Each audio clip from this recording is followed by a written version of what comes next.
নমস্কার বন্ধুগিলা, আজকে রান্নাঘর রান্না হয়েছে হাঁসের ডিম আর আলুর অল্প অল্প ঝোল।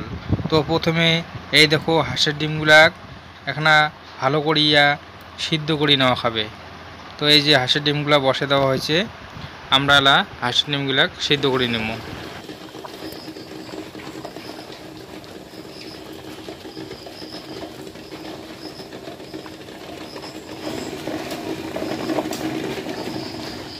তো আমার হাঁসের ডিমগুলা সিদ্ধ হয়ে গেছে। আমরা হাঁসের ডিমগুলা নামে নিয়ে একটা একটা করি ভালো করে আমরা ছলে নেব। তো ডিমের ঝোল রান্না একেবারে সহজ। বাড়ির হঠাৎ করে কোনো শাকাই সদর আসলে বা বাড়িতে কোনো শাক সবজি তরকারি পাতি না থাকলে হট করিয়া ডিম কটা সিদ্ধ করি নাও, নিয়ে আলু দিয়ে ঝোল করিয়া বা মাখা মাখা করিয়া বা খালি ডিমের মাখা মাখা করে খাওয়া যায় আলু ছাড়াও। এগুলা ফটাফট একটা রান্না হচ্ছে ডিম। তো আমার ডিমগুলো সব ছুলি নেওয়া হয়ে গেলে এই দেখো একটা একটা করে ডিম ছুলি নিছি। তো ডিমগুলা ছুলি নেওয়া হয়ে গেছে। এদিকোনা আমরা কড়াই বসে দিছি, কড়াইটা গরম হতে থাক ততক্ষণে আমরা এদিকোনা ডিমগুলা এখন লবণ আর সামান্য পরিমাণ হলুদ দিয়ে মাখিয়ে নেব। আহা, হলুদটা অনেক বেশি পড়ে গেল। আচ্ছা, কোনো ব্যাপার না, আমরা একটা একটা করে ডিম হালকা হলুদগুলো সরে সরে রাখিয়া মাখে নেই। পরে এই হলুদটা আমরা তরকারি দিয়ে দিব আলায়, কোনো ব্যাপার না। এই যে ডিমগুলো মাখা হয়ে গেছে, কড়াইতে কোনো তেল দেওয়া হয়ে গেল, তো হয়তো গরম হয়ে গেছে। তো তেল দেওয়ার পরে এখানে অল্প নাড়াঘাটা করি। এই দেখো কড়াই তেল গরম হয়ে গেছে। এলা আমরা একটা একটা করে ডিম ছাড়িয়ে দিয়ে চারটা ডিমেই ভালো করে ভাজে নিব। ডিম ভাজির সময় কিন্তু একটু সাবধানে ভাজা খাবে, কারণ ডিমগুলো মাঝে মধ্যে কিন্তু ফুটে কোনো কোনো ডিম। বেশিরভাগ হাঁসের ডিম তো বেশি ফুটে, আমার এগুলো একটা সব হাঁসের ডিম। তো এই যে এমন করিয়া খুব সাবধানে ভাজি নেওয়া হবে। তো ডিমগুলো আমার ভাজা প্রায় হয়ে গেছে। তাহলে আমরা ডিমগুলা একটা একটা করিয়া প্লেটত নামিয়ে নেব। ও, ডিমগুলা বেশ হাঁসের ডিম তো বেশ বড় সড়ো দেখা যায়, দেখছেন তো? হাঁসের ডিম এগুলা খুব সুন্দর হবে খাইতে, হাঁসের ডিম। তো এই তেলতে আমরা পেঁয়াজ কুচি যে করে নেওয়া হয়েছে, এই পেঁয়াজ কুচিগুলা ভাজি নিব খানিক।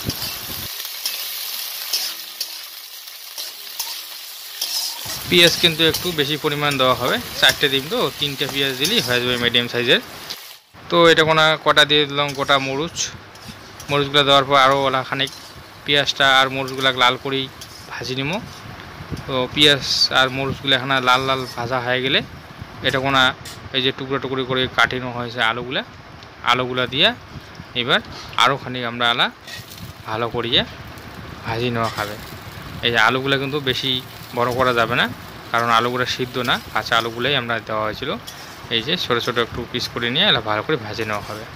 তো এই যে দেখো কেমন ভাজা হওয়া হচ্ছে, এমন করেই লাল করেই ভাজি নেওয়া খাবে। এটা দিয়ে দেবো 1 কাপ লবণ।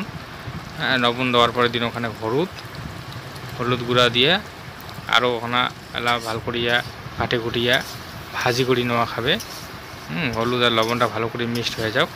তারপরে এটা আমরা দিয়ে দেবো অল্প খানিক জল। এটা আলুটা সিদ্ধ হবে। হ্যাঁ, আলুটা সিদ্ধ হওয়ার জন্য একটু জলটা অল্প পরিমাণ মতো দিয়ে এই যে দেখো পেঁয়াজটা মরিচটা আলুটা ভালোভাবে সিদ্ধ হয়ে যাবে। তো আমরা কিছুক্ষণের জন্যে এটা ঢাকি দিয়ে দেবো। তো কিছুক্ষণ পর ঢাকনাটা এই যে তুলে দিলাম। আমার মোটামুটি আলুগুলা মনে হয় ভালোই সিদ্ধ হয়ে গেছে, দেখি মনে হওয়া হচ্ছে। তো আলুগুলা ভালোই সিদ্ধ হয়েছে। তো এই যে আরও একটু আমরা ভাজি নেবো আর কি। এটা আর দেওয়া খাবে এই যে ধনিয়া গুঁড়া। হ্যাঁ, আরও দুমোটে জিরা গুঁড়া, লঙ্কা গুঁড়া, এগুলো দিয়ে একটু কষান করে নেওয়া হবে। এই দেখো মশলাটা যাতে ভালো করে কষান হয়। হ্যাঁ, এই ভালো করে কিন্তু কষানটা করে নেওয়া হবে।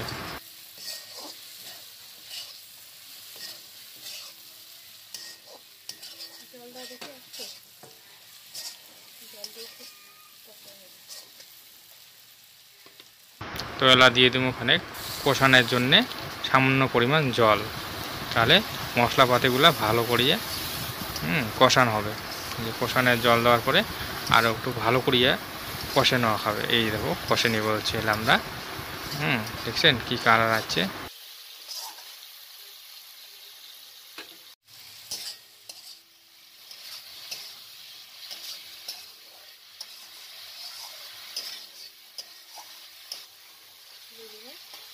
তো কষানটা আমার হয়ে গেছে। এলা আমরা এটা ঝোলের জন্যে সামান্য পরিমাণ জল দিয়ে দেবো। আমার তো এটা ঝোল হবে না, হবে মাখা মাখা।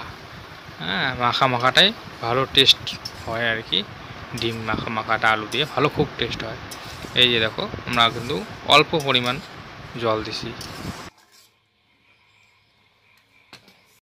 আমরা এটি কোনো এলা একটা একটা করিয়ে চারিটা ডিমে ছাড়ি দেবো। ছাড়ি দিয়ে কিছুক্ষণ এটা কিন্তু আরও একটু ঘাটাঘাটি করিয়া রান্না করি নেওয়া খাবে। এই দেখো